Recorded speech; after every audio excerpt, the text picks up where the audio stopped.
The show is here. Yo, our mission is clear. It's time to change healthcare. Have no fear.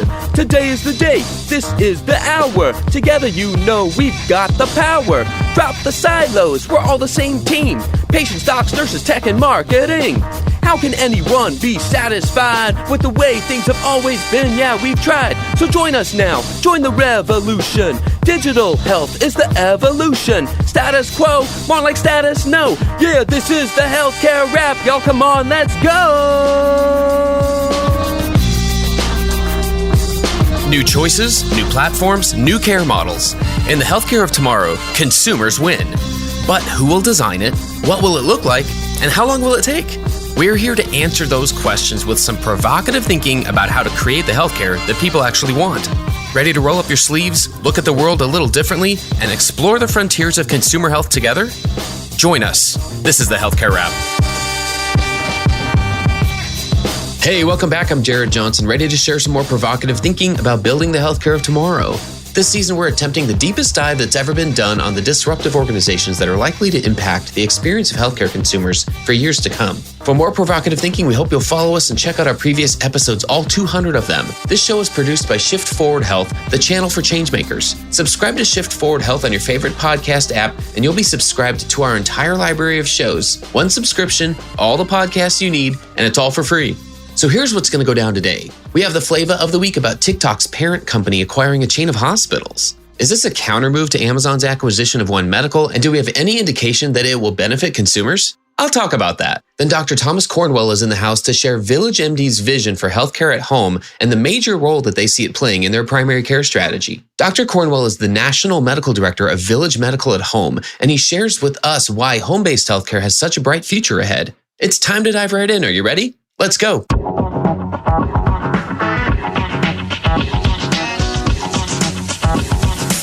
Flavor of the week.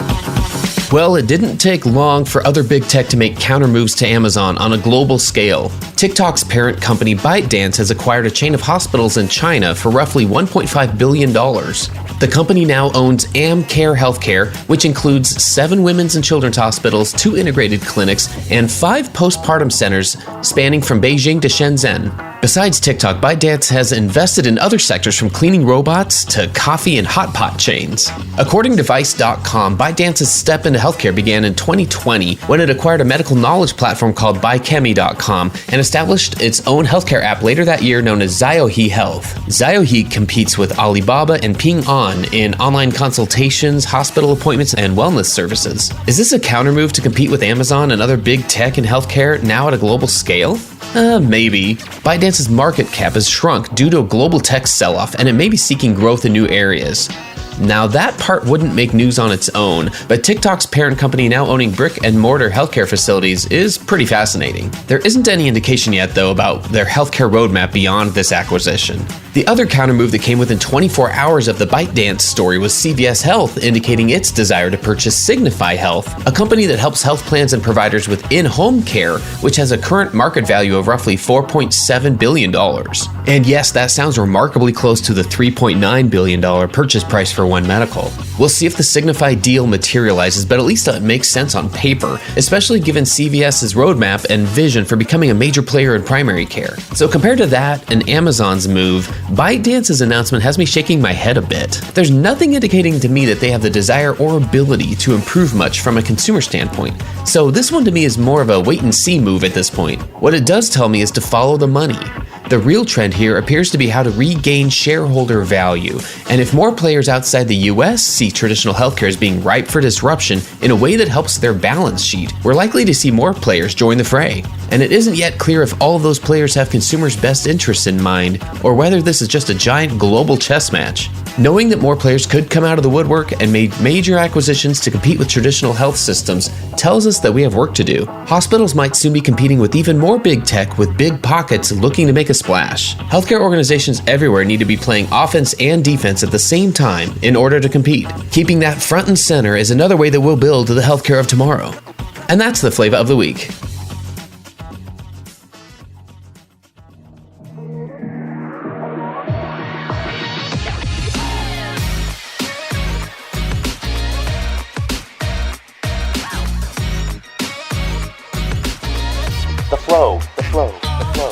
Welcome everyone back to the Healthcare Wrap podcast. We are so excited today to have Dr. Tom Cornwell with us from VillageMD. How's it going today? It's going great. I'm a kid in a candy shop.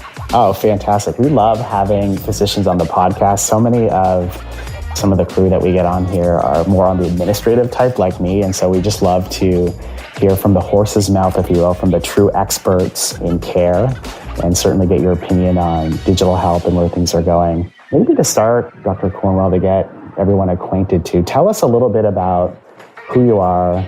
I would imagine a lot of our listeners know about VillageMD, but even spend a little minute to orient people to that business, if you will, and that care model, and then also tell us a little bit about your background. Right. And so I'm a bit of an unusual doctor in that I've made 34,000 house calls since 1993. There's not too many of me in the country.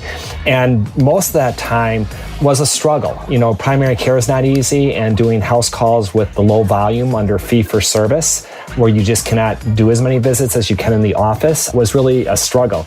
Actually, some of my success was in fundraising because the patients that you impact are so grateful that they actually support your program. But now I find myself, it's just so exciting to go from the fee-for-service world where this huge value-based, and I can give you some data later as to how powerful this is in terms of providing better care and reducing costs. But now I'm part of this amazing value-based organization, VillageMD, where actually by my keeping patients out of the hospital and giving them better care, including end-of-life care, it's a win-win. You know, the company wins because we're at full risk for these patients, and so I reduce costs, and the patients win because, especially for these homebound patients, we are giving them just the best care. That is fantastic. If you don't mind, Dr. Cornwell, could you explain to us, and I realize this is, maybe this is preaching to the choir, but could you explain to us, what does it mean to be full risk or value-based versus fee-for-service? I know we use those terms a lot in healthcare, but I've personally noticed that I feel some people don't fully understand exactly what that implication is. And so could you just take a moment to break that down for us in a layman's term? Right. And I think I have a good example for you as I tried to teach my fellow house call providers what the concept is. And so basically, the fee-for-service system is just very transactional. You go to a doctor and you pay for whatever the doctor does. He pays for the visit, pays for the lab test, pays for the test. If you don't go, you don't pay anything. If you do stuff, you pay for every little thing.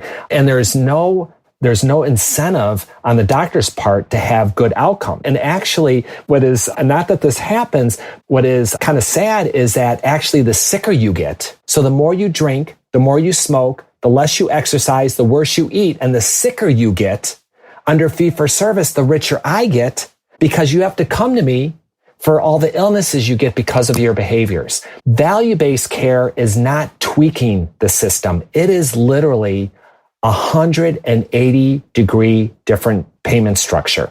What it does is it pays you for outcomes. It gives you a certain amount of money for each patient, and then you take full risk. If you go to the hospital, I pay for it. If you need home health, I pay for it. If you get cancer from your smoking, I pay for it.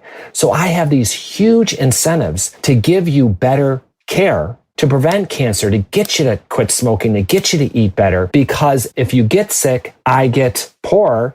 And if I keep you healthy, we end up having this money left over that we can use to pay our bills, but also to give you even better care. And here's the example that I gave. So if I do house calls on 500 patients, I have 500 patients over a year, and I see them 10 times a year, and I do certain procedures on them. I have this all listed out. I would get, with nurse practitioner model, about $1 million of revenue over that year. $1 million, okay? If I really do a good job of billing under fee-for-service. Under value-based care, Medicare gives more money to take care of sicker patients because they know they're going to be hospitalized more and stuff like that. And those same 500 patients under value-based care, we will get about $16 million to care for them. Now, Medicare is not generous, and they know these are very costly patients, but think of what you can do with that 16 million if you do things to keep them out of the hospital.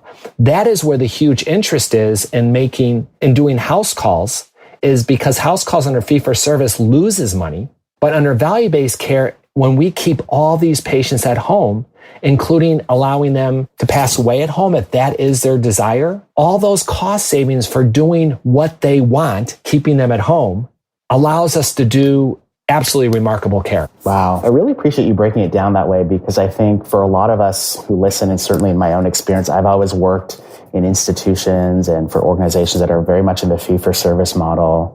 And there seemed to have always been sort of this lore that in a value-based world, there's not enough money and we can't possibly make money, or it's just too hard.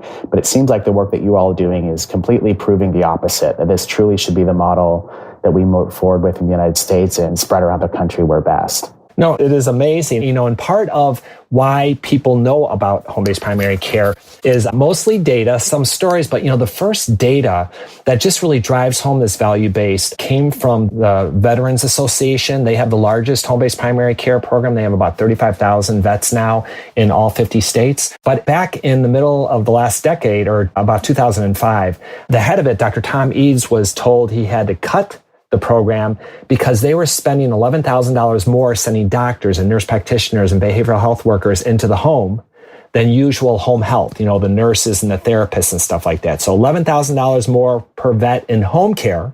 We can't afford it, cut it. He asked, can we look at all their cost data, not just the home silo? And his superior said, fine. The data went to University of Pennsylvania, third-party health economists, to look at the data. And what they found, I think, shocked everybody. They found there was 11,344 vets in the program at that time. They found an 87% reduction in nursing home costs for the vets, because they would have to pay for that. They found a 63% reduction in hospital costs, an overall $9,000 savings per vet. And that included the extra $11,000 in home care, right? And when you multiplied the 9,000 to the 11,000 vets in the program, it came out to $103 million savings by giving the vets what they wanted, care in the home when they couldn't get to the clinic. And that was first presented in the Capitol building, actually, the only meeting I ever had to get a security clearance for.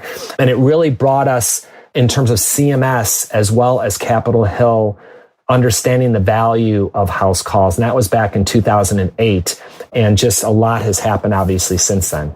Sure. Oh, that's a fantastic statistic and certainly hits home the value. If you don't mind, could you break down for us, what exactly happened? And I realize there are many patients out there. I'm sure many things happen in a home care visit, but generally, what goes on at a home care visit? What equipment's coming to the house? What types of patients are you seeing? What types of procedures are you doing, if any?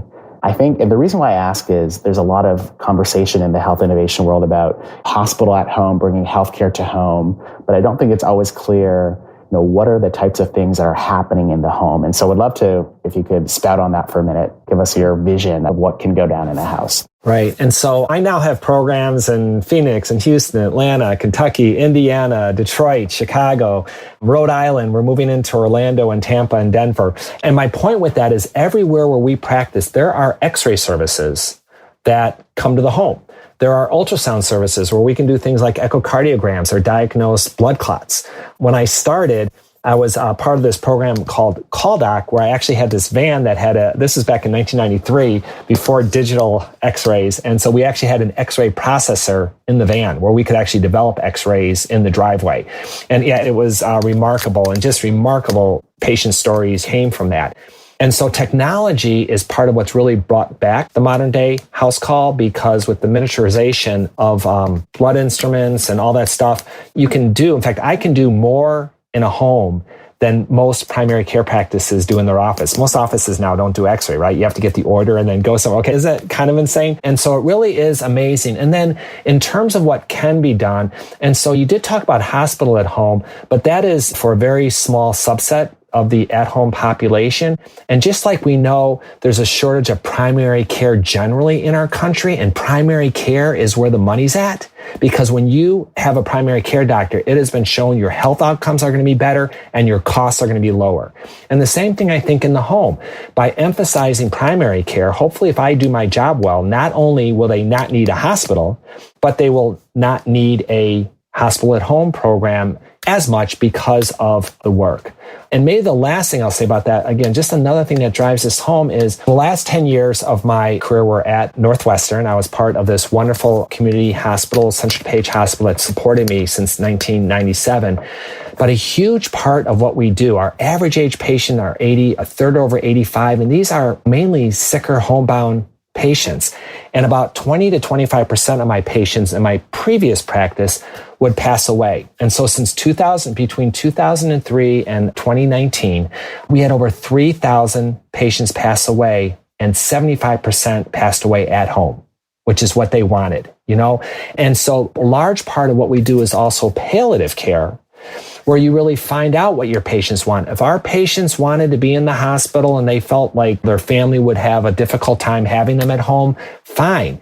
But most families and patients would like to be at home. And so this is just another wonderful part that fulfills patients' wishes to be where they want to be at the end of life, but also just dramatically reduces costs. I love that. My grandfather back in Canada, where home is for me, he had the privilege of dying at home. And so certainly see the value of that palliative care, doing it at the place where he and the rest of the family want it to happen.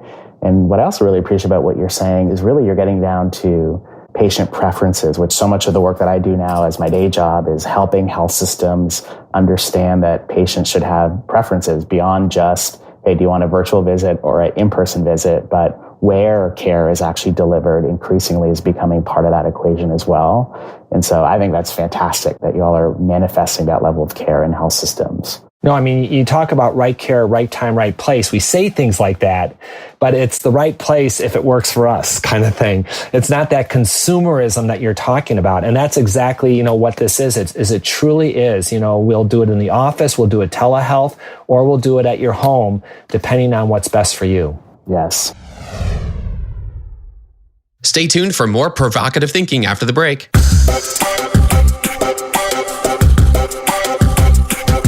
Hey, listen up, y'all. Did you know that nearly 60% of people wish their healthcare provider sent them more relevant health information? And 42% would even consider switching to a different provider that sent them more, according to a recent survey of patients in the US. The vast majority of them would prefer to get that information via email or text. Persado is a natural language AI company that provides healthcare organizations with pre-developed, pre-optimized messaging journeys proven to build digital relationships, improve health goals, and increase patient retention. Deliver better health outcomes and revenue growth with Persado's data-driven content that inspires action. Visit Persado.com to learn more. That's Persado, Persado.com to find out how Persado can help.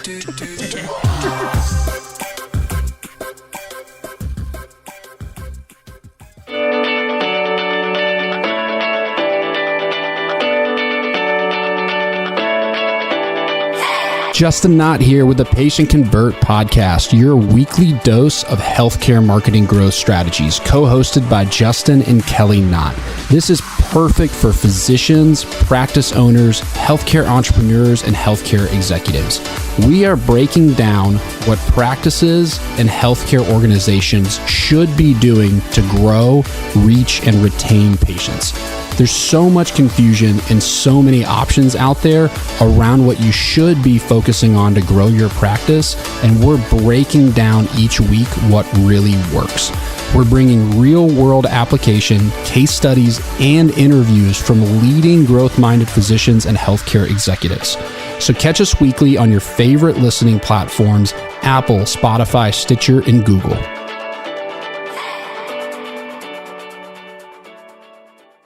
Okay, back to the flow.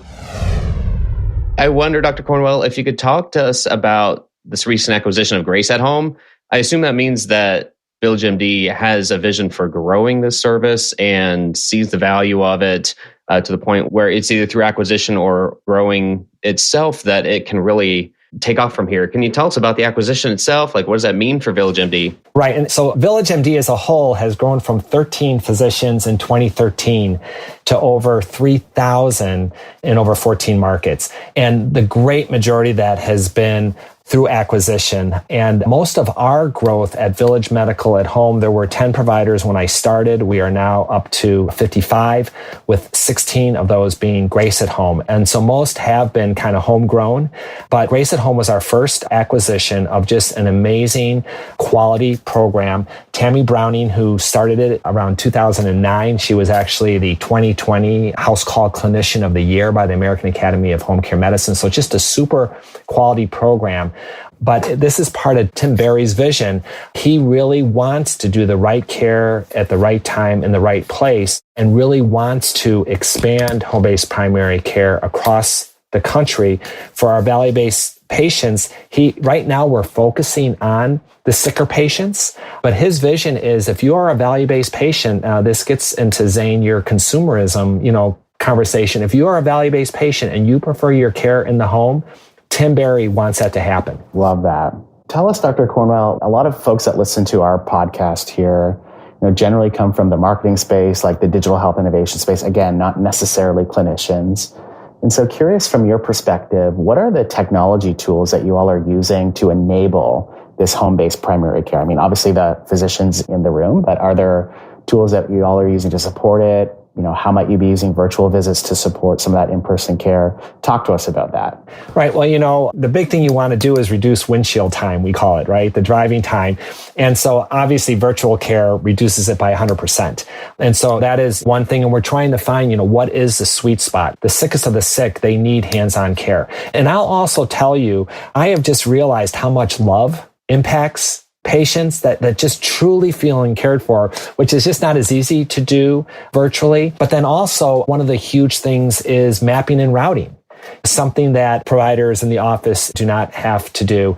And so we've actually created just a really slick, through Salesforce, mapping software. You can create patients in close proximity to one another on certain days.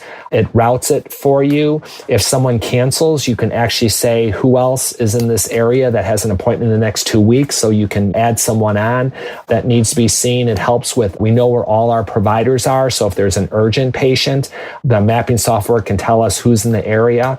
And so that is definitely a digital solution that you don't necessarily need in the office. Sure. Very cool. This is the first time I've heard someone allude to love as something that really makes an impact. Can you tell us more about that? I have a suspicion it has to do with culture and really making sure that, we hire the right providers, but say more about that. It's intriguing to me. Right. I tell my providers when I do all the training that we are in the business of doing miracles. And part of that is we are seeing the sickest patients whose healthcare has often been going back and forth to the hospital, which is the worst primary care. Not only is it expensive, it is lousy primary care. So we come into these situations where they were having essentially no primary care. They are only having acute care, and you can make such a difference that way alone. But just stepping across the threshold shows this patient, I value you. I am willing to take the time to come to you. But even, one of the things, I can tell you a story. I had this 35-year-old, which is a young patient for us, right? Our average age patient, as I said, is 80.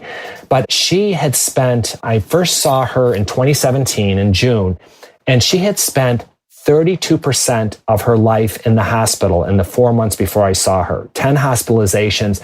And she had diabetes since the age of 8, and she'd already was blind in one eye from a retinal bleed that happens with diabetes. She had already, at the age of 35, 5 stents in her heart from her arteries being ravaged by diabetes. But the reason why she was going to the hospital was diabetes can cause this thing called peripheral neuropathy. And she had horrible pain, and she was on pain meds at home. But when they weren't strong enough, she'd go into the hospital for IV meds, and she got labeled a drug seeker.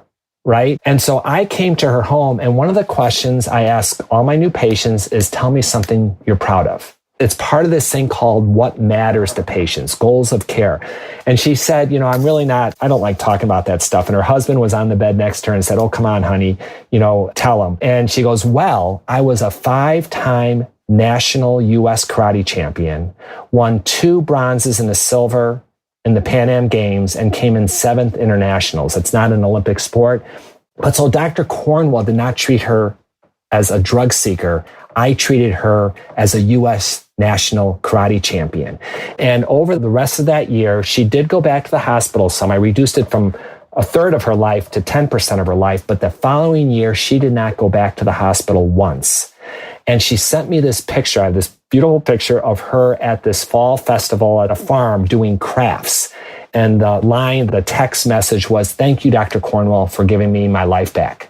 And the following year, she actually did go to the hospital once, but we got her so much better. We actually got her on a transplant list. I didn't say she was on home dialysis also, in addition to all the other stuff.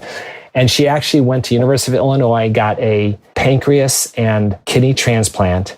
And so she's no longer diabetic. She no longer has kidney failure. And the point of that story is, yes, I'm a decent doctor, but it really was loving her that got her through this time and really gave her life back. Sure. So what I'm hearing there is, it sounds like this whole model, it's more than just a change in business model. It's more than just the use of cool technology. It truly is a philosophy shift in how we want to approach patients, approach care.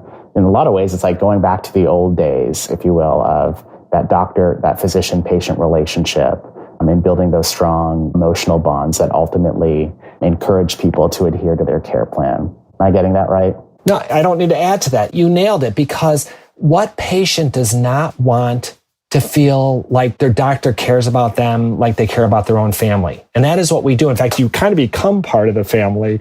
I've delivered groceries and picked up medicine and stuff like that. Try not to do that too often because there's only so much time in a day. But you really do, even, with the end of life care, to help families, because this is, the patient is usually never our sole patient in the home. There's usually a caregiver, there's family, and when you really become a part of that, but you also really support them and educate them to really reduce stress in the caregivers' lives also. One thing that really has intrigued me about this whole line of services is the fact that now the brand that it's tied to is VillageMD, right? So, and I live in Phoenix, so there's a VillageMD like less than a mile from me. And it's kind of cool. And I grew up in Houston, and so having it started there, it's kind of cool. But just the thought of that's who it's coming from. Health systems, hospitals, national provider organizations, they have the same opportunities to implement this. But what I'm really hearing is this difference between fee-for-service and value-based care has enabled other players to come in and offer these services. I'm just curious, is that where things are headed? Like, is it just VillageMD's going to keep growing this? Do you see more players coming into the space from outside of the traditional provider setting, from outside of health systems, the incumbent players out there? Do you see maybe it's even like, does it make sense for other players to do the same thing? Just because, I hear, like what Zane was just saying, this is an entire philosophy shift. This is an entirely different way of approaching medicine, and value-based care is what enables that to some degree. I'm just curious what you see as the trajectory from here in terms of other players coming in, and will it be other retailers, do you think?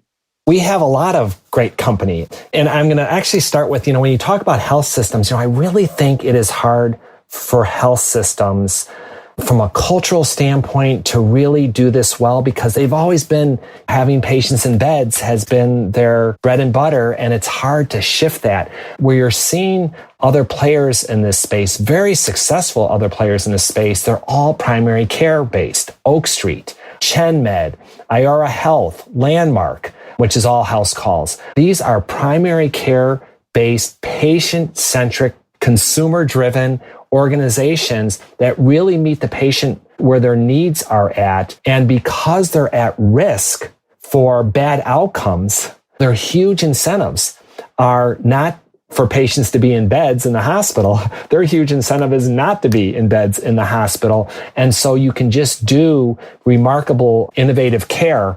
In fact, I can give you an example, I'll just stop there, but it really is remarkable what you can do with primary care with these high cost patients. Yeah, we'd love to hear an example. And so we're involved with this program called Capable.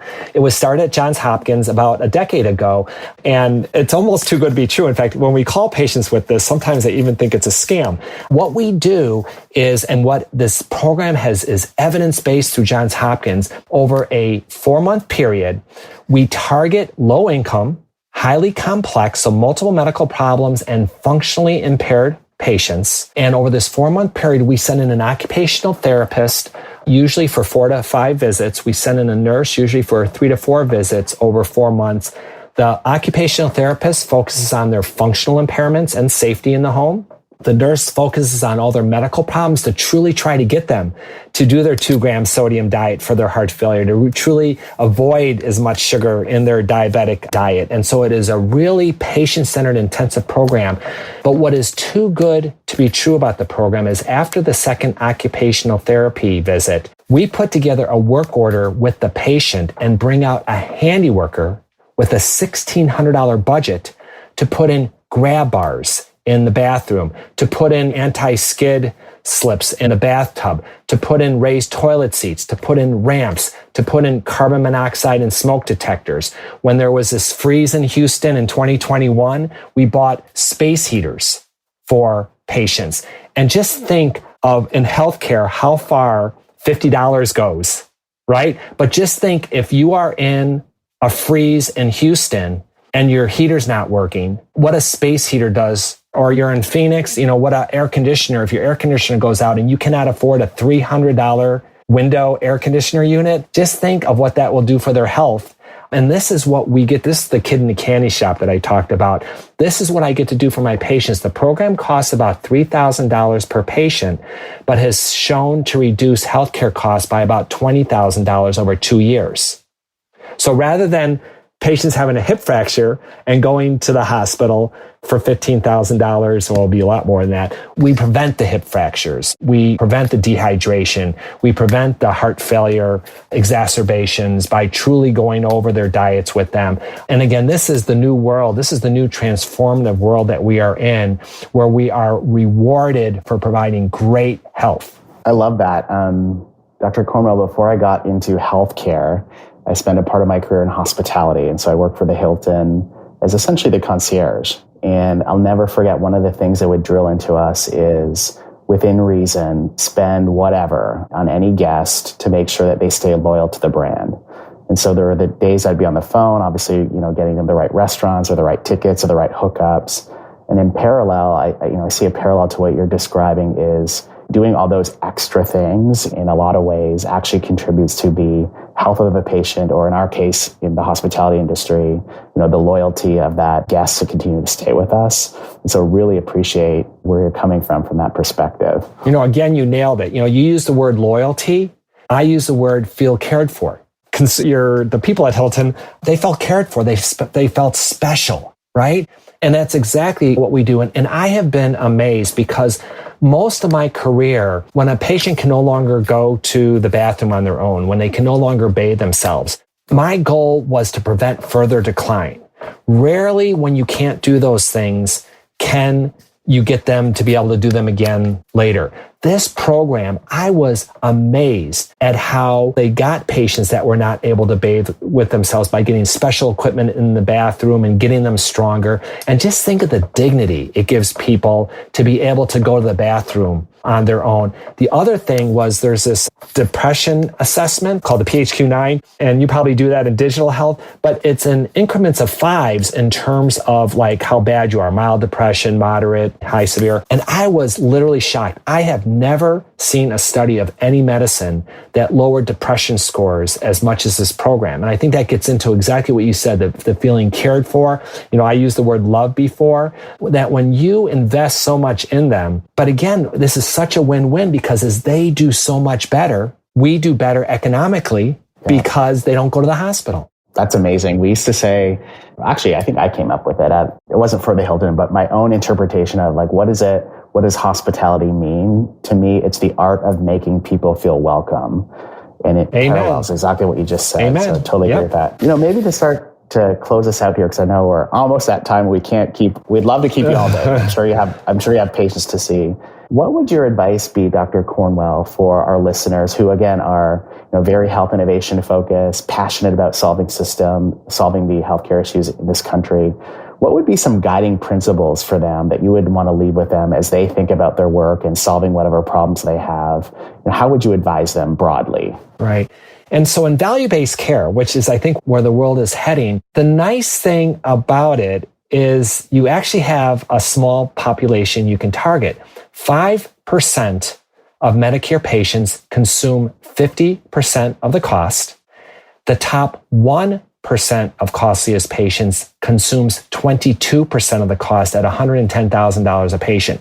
So if you can really target those sickest of the sick patients, which is what house calls and other things do, the ability to dramatically reduce cost savings. One of the things that surprised me in this data is that the cheapest 50% of the Medicare population consumes only 2.8% of all the costs. The cheapest 50 cent, only 2.8, an average cost of under $400 a patient. So you need to target that sickest of the sick.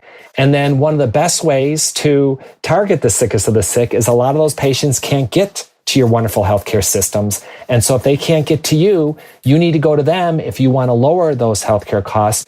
One of the things, if I could just mention the Home Centered Care Institute that I founded, I'm no longer employed there, but there is this organization called the Home Centered Care Institute that has an enormous amount of free and some resources like conferences and stuff they do charge for to really get going in this. If you're interested, it's a quick way to start to learn about it. Again, it's called the Home Centered Care Institute. Fantastic. Can folks just Google that and find it, or is there a website? Yep. Yeah, Home Centered Care Institute. And there's a lot of free resources, a lot of free tip sheets right on the internet, right on the website that you can go to. And so it's just a great read. And it's a one of a kind. There's no other. And this is part of the problem, like, in terms of the future of this industry, what is holding it back? What's holding it back is we don't have training in medical schools, in nurse practitioner and PA schools, because this is kind of a new thing. And that is the next part of what the Home Centered Care Institute really wants to do, is to bring their training into our medical training programs so that as we grow this, there'll be the